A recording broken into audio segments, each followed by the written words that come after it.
in the Faces of Melanesia, you're really following the diaspora of one group of people, the Melanesians, and they share similar type languages, and you're going all the way from sort of the mother island, Papua New Guinea, out to the Solomons and then down to Vanuatu. Both trips are absolutely fantastic for snorkeling and being in the water, and if you're a diver, for diving. We would sort of split the day half into sort of cultural aspects on land and then half into sort of snorkeling or diving. But that's not to say we wouldn't spend a lot of time going birding or looking for birds on land. So it's not all in the water if you're not a water person. But if you are, I'd say you could count on being in the water for at least half the day.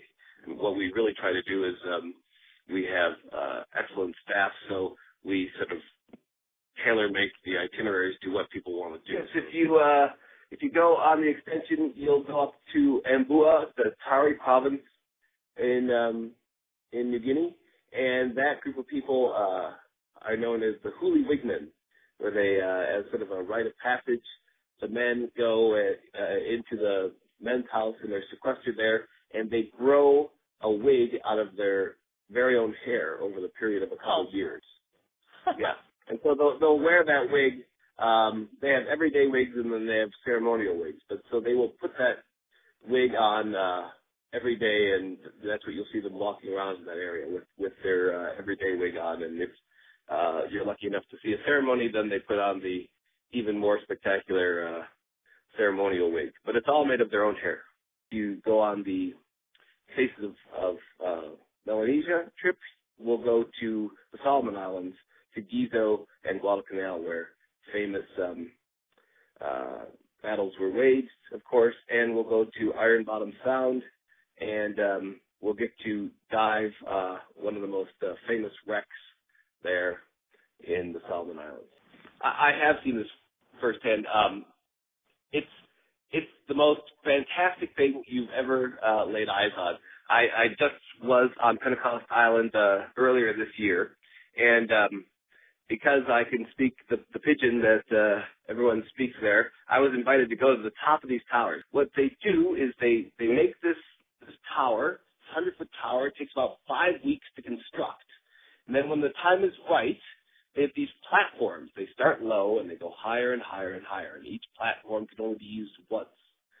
And the jumpers start from little kids. They go off the low ones until the top one. And on any given day, there might be 5 to 15 jumpers. And they tie vines around their ankles.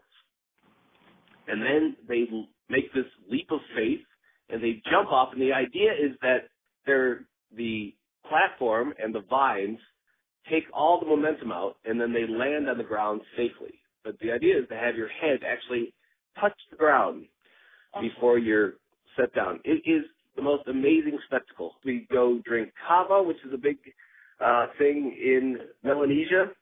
Sort of betel nut is big in Papua New Guinea, but as you go towards Vanuatu, Kaaba is the stimulant of choice. So you forget about coffee, Kaaba will set you right. We go have a traditional Kaaba tasting. Some of these islands are known for their beautiful carvings and their work with native materials. When we go to Kaaba in the Trobriand Islands, which is one of my favorite places on earth, their carving work is absolutely amazing. So, and they'll have those for sale. So we can contribute in that way by buying their handicrafts that they've made, and that goes a really long way because the number one expenditure for people in this area are school fees. I feel honored to work with this group of people. Beyond all that knowledge, the thing that's amazing is that they are so entertaining and so much fun to travel with. You can't help having fun because, like, for example, Peter is the best storyteller on earth. He can just, you don't even need to leave the ship, and he's got you engrossed in his tales. And the same goes for Shirley with the breadth of her experience. I mean, it's absolutely, surely that's what I'm talking about specifically here, but then on the Faces of Melanesia trip, we've got Shirley Campbell as well, who's a terrific anthropologist who used to live on one of the islands in the Trobriand Islands, and she speaks the language. I mean, that is so rare. There, I think, maybe one handful of people who know how to speak a language from the Trobriand Islands, outside of the Trobriand Islands. This group of people is so knowledgeable, but then on the other hand, so much fun to travel with. It's just great. I look forward to leading these trips because I get to learn everything from them, and it's such a good time as well.